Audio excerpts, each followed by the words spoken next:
मध्य रेल्वेने कर्जत स्थानकावर सुरू असलेल्या यार्ड पुनर्रचना कामासाठी नॉन इंटरलॉकिंग नंतरची पूरक कामे करण्यासाठी 24 ऑक्टोबर 2025 पासून 1 नोव्हेंबर 2025 पर्यंत विशेष वाहतूक आणि पॉवर ब्लॉक जाहीर केलाय।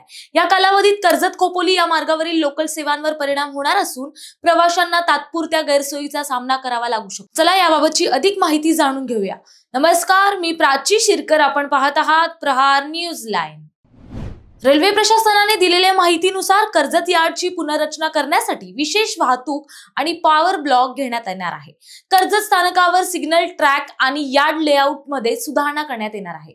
या सुधारणा पूर्ण झाल्यानंतर गाड्यांची वाहतूक अधिक वेगवान, सुरक्षित आणि कार्यक्षम होणार आहे। ब्लॉकची वेळ 24 ऑक्टोबर ते 27 ऑक्टोबर ते 1 नोव्हेंबर या दरम्यान सकाळी 11:20 ते दुपारी 1:20 अशी ठेवण्यात आली आहे। म्हणजे 2 तासांचा ब्लॉक राहील। तर 25 आणि 26 ऑक्टोबर रोजी सकाळी 11:20 ते दुपारी 3:45 या वेळेत 4 तास 25 मिनिटांचा ब्लॉक असेल। हा ब्लॉक नागनाथ केबिन ते कर्जत या दरम्यान घेण्यात येणार आहे। त्यामुळे या मार्गावरील वाहतूक पूर्णपणे बंद राहणार आहे।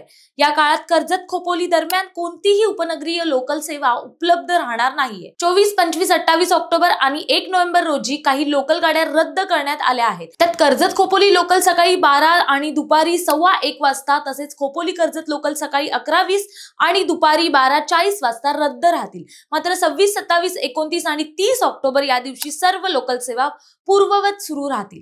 रेल्वे प्रशासनाने प्रवाशांना झालेल्या गैरसोयीबद्दल दिलगिरी व्यक्त केली असून प्रवासाला निघण्यापूर्वी अद्ययावत वेळापत्रक तपासण्याचे आवाहन केले। तसेच आवश्यक असल्यास पर्यायी प्रवासाच्या साधनांचा वापर करण्याचंही सुचवलेलं आहे। माहिती आवडली असेल तर कमेंट्स मध्ये नक्की कळवा आणि अशाच नवनवीन व्हिडिओ पाहण्यासाठी प्रहार न्यूज लाईन चॅनलला लाईक, शेअर आणि सबस्क्राईब करायला विसरू नका। धन्यवाद।